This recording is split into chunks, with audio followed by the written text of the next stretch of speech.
Hello, I'm Daniel Ross. I'm the composer on Dead Man's Switch, a crypto mystery, and I'm going to talk a little bit about my process creating the score for the film. So I got involved in the project quite early, before the rough cut, when Shona first contacted me, which is a great opportunity for me to get in and experiment. But what it allows me to do is I can request even the early footage from the film, and I put it up on the big monitor, and I just create video loops, and I just dive in with experimentation. It's tonal experimentation, textural experimentation, just moving from instrument to instrument, just seeing if I can get a flow going.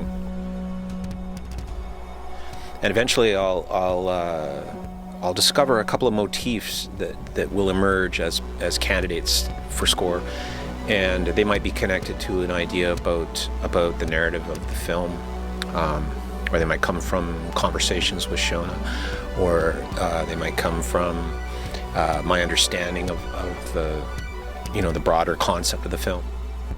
At this point, I create more layers, and it's really painting. It's almost like building up a canvas of sound. And I'll take the best ideas and put them in a playlist, and send the playlist to Shona and Ness Van Hassel, the editor, and they would go through and pick out ideas that they thought were promising and try them in the cut. So what this creates is a sort of an iterative process where I'm seeing the cut evolving and hearing how my early experiments are working with the film. And then I'm able to react to that and create another batch and send another playlist, which they would put in the film. And meanwhile, the picture, of course, is evolving. So the edit is coming together, motion graphics, animation. It's all very inspiring. And then they went back and shot the recreation footage in the summer, and the film just got richer still.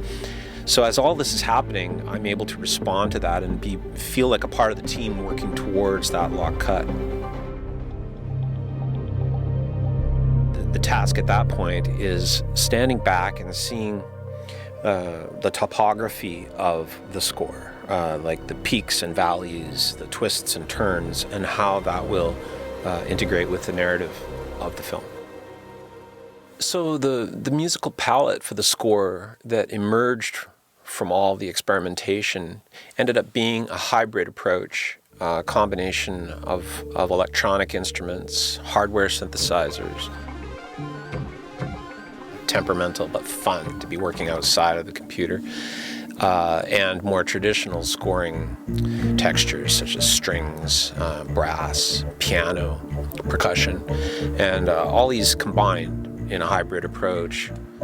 It really does give the opportunity to create some dissonance, and tension comes from dissonance, like unexpected combinations of notes that aren't what we would call harmonious, but that actually push against each other and beat against each other. That's very useful in a film like this with dramatic tension and investigative thrust to it. One element of the score that came into play, which was perhaps surprising to me, I never rule anything out, but it was the acoustic guitar.